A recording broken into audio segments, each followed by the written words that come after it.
जमीन से आसमान की तरफ प्रवास करता हूँ, जमीन से आसमान की तरफ प्रवास करता हूँ, मैं खुदा का नाम लेकर इस तकरीर का आगाज करता हूँ।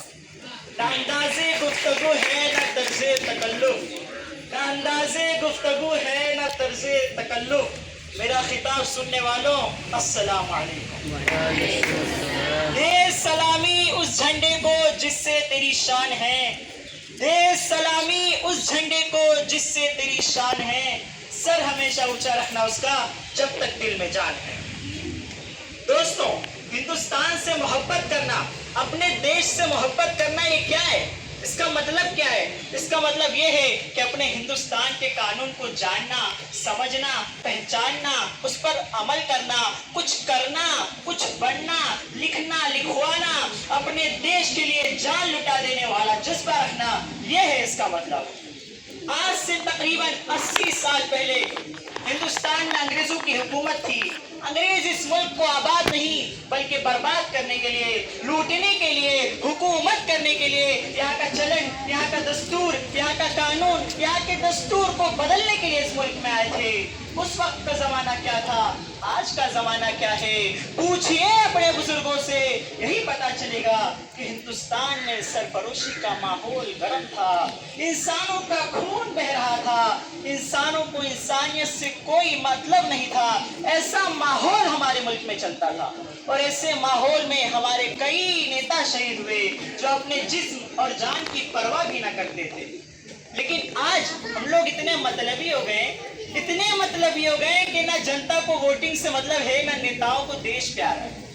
ना जनता को वोटिंग से मतलब है, ना नेताओं को देश प्यार है। सबको बड़ा बनना है। और जो लोग भी बड़ा बनना चाहते हैं ना, मैं उनके लिए ये कहूंगा, जो लोग बड़ा बनना चाहते हैं, ये रब का बंदा उसे कहता है कि तैरने के लिए पानी का होना जरूरी है और बड़ा आदमी बनने के लिए एक आदमी का होना जरूरी है। मेरे समझ में ये नहीं आता है कि हमें इनकलाबी लहजे के लिए शायरी क्यों करनी पड़ती है।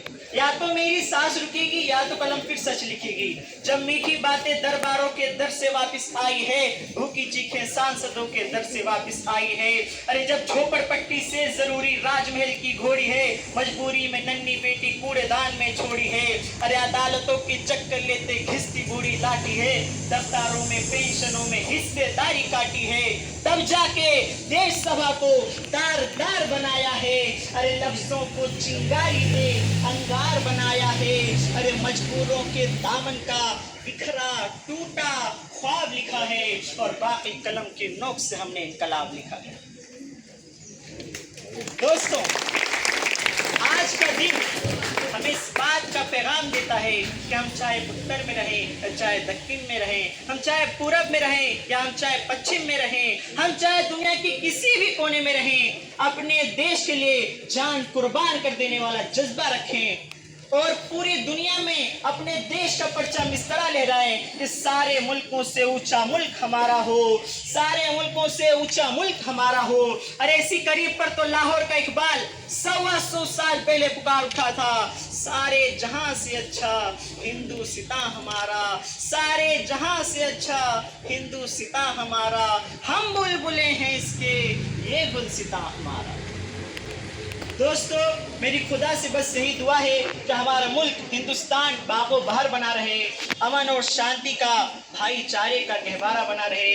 अब आखिर में मैं इस शेर के साथ अपनी तकरीर को इख्तिताम करता हूँ कि ए मेरे देश तुझको सलाम है मेरा, ए मेरे देश तुझको सलाम है मेरा, जियूं तो ज़बां पर नाम हो तेरा, मरूं तो तिरंगा कफन हो मेरा।